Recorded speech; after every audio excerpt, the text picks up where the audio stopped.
சைவ சித்தாந்தம் பற்றிய முழுமையான விபரங்கள் இங்கே உள்ளன. சைவ சித்தாந்தம் ஓர் அறிமுகம். சைவ சித்தாந்தம் என்பது சைவ சமயத்தின் தத்துவ கொள்கைகளை முறையாக விளக்கும் ஒரு முழுமையான தத்துவ முறையாகும். இது சைவ சமயத்தின் உயிர்நாடியாக கருதப்படுகிறது. இதன் முக்கிய நோக்கம் பிறவி பிணியிலிருந்து விடுபட்டு உயிர்கள் இறைவனுடன் இணைந்து பேரின்பம் அடைவதாகும். 3 முக்கிய கூறுகள். சைவ சித்தாந்தம் 3 பிரதான உண்மைகளை அடிப்படையாக கொண்டது. இவற்றுக்கிடையேயான தொடர்பும் முக்தி நிலையில் ஏற்படும் மாற்றமும் இந்த தத்துவத்தின் மையப்பொருளாகும். அவை: பதி, இது பரம்பொருளான சிவபெருமானை குறிக்கிறது. பதி என்றால் தலைவன் என்று பொருள்.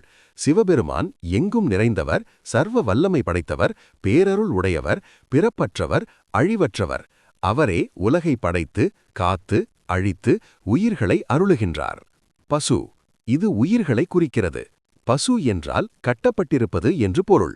உயிர்கள் பதியினால் படைக்கப்பட்டவையல்ல, அவை ஆதியிலேயே உள்ளன. ஆனால் அறியாமை, கர்மம் ஆகியவற்றால் கட்டப்பட்டிருக்கின்றன. உயிர்கள் பல உள்ளன. ஒவ்வொரு உயிரும் தனித்தன்மை கொண்டது. உயிர்கள் பதியின் அருளால் மட்டுமே அறியாமையிலிருந்து விடுபட முடியும். பாசம், இது உயிர்களை பிணைக்கும் கட்டுகளை குறிக்கிறது. பாசம் என்றால் கயிறு அல்லது வலை என்று பொருள். உயிர்கள் அறியாமையில் இருப்பதற்கும் பிறவிச் சுழற்சியில் உழலுவதற்கும் இந்த கட்டுகளே காரணம். பாசம் 3 வகைப்படும். ஆணவம், இது உயிருக்கு ஆதியிலேயே உள்ள அறியாமை. இது உயிரை நான், எனது என்ற அகந்தைக்குள் தள்ளி இறைவனை பற்றிய அறிவை மறைக்கிறது. கர்மம், இது உயிர்கள் செய்யும் வினைகளை குறிக்கிறது. நல்வினை, தீவினை ஆகிய இரண்டும் கர்மத்தின் வாயிலாக உயிருக்கு இன்ப துன்பங்களை அளிக்கின்றன. இது பிறவிச் சுழற்சிக்கு காரணமாகிறது. மாயை, இது உலகியல் பொருட்களை குறிக்கிறது. மாயை என்பது உலகியல் பொருட்கள் நிலைத்தன்மை உடையவை என்ற மாயையை உருவாக்கி உயிர்களை அவற்றுக்கு அடிமைப்படுத்துகிறது. சைவ சித்தாந்தத்தின் நோக்கம் முக்தி, லிபரேஷன். சைவ சித்தாந்தத்தின் முக்கிய நோக்கம் உயிர்களை பாசக்கட்டுகளிலிருந்து விடுவித்து சிவனுடன் இணைப்பதாகும். இந்த நிலையை முக்தி என்று அழைப்பார்கள். முக்தி நிலையில் உயிர்கள் ஆணவம், கர்மம், மாயை ஆகியவற்றிலிருந்து முழுமையாக விடுபட்டு சிவபெருமானின் பேரருளை பெறுகின்றன. முக்தி அடைந்த நிலையில் உயிர் சிவனுடன் ஒன்றர கலக்கிறது. ஆனால் அது தனது தனித்தன்மையை இழப்பதில்லை. முக்தி அடைவதற்கான வழிகள். முக்தியை அடைவதற்கு உயிர்கள் பதியின் அருளை பெற வேண்டும்.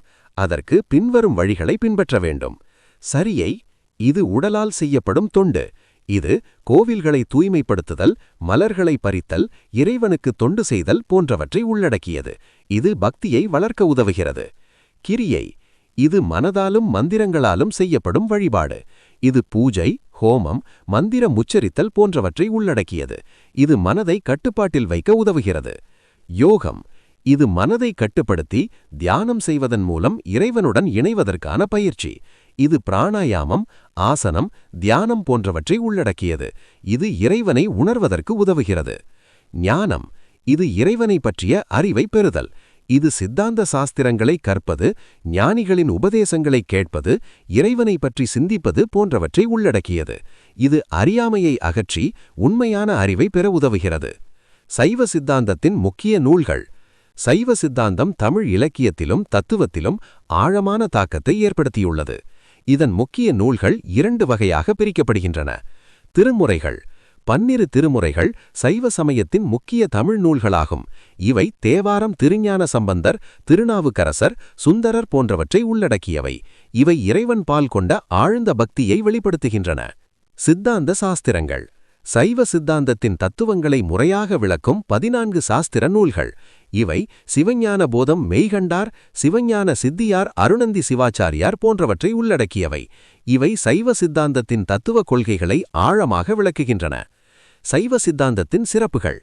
இது ஒரு பக்தி மார்க்கம். இது இறைவனிடம் ஆழ்ந்த பக்தியை வலியுறுத்துகிறது. இது ஒரு யோக மார்க்கம்.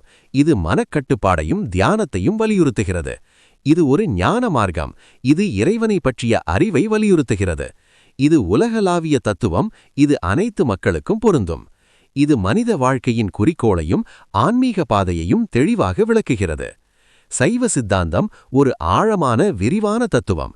இது மனிதனின் வாழ்க்கையை பற்றியும் ஆன்மீக பாதையை பற்றியும் பல முக்கிய கேள்விகளுக்கு பதிலளிக்கிறது.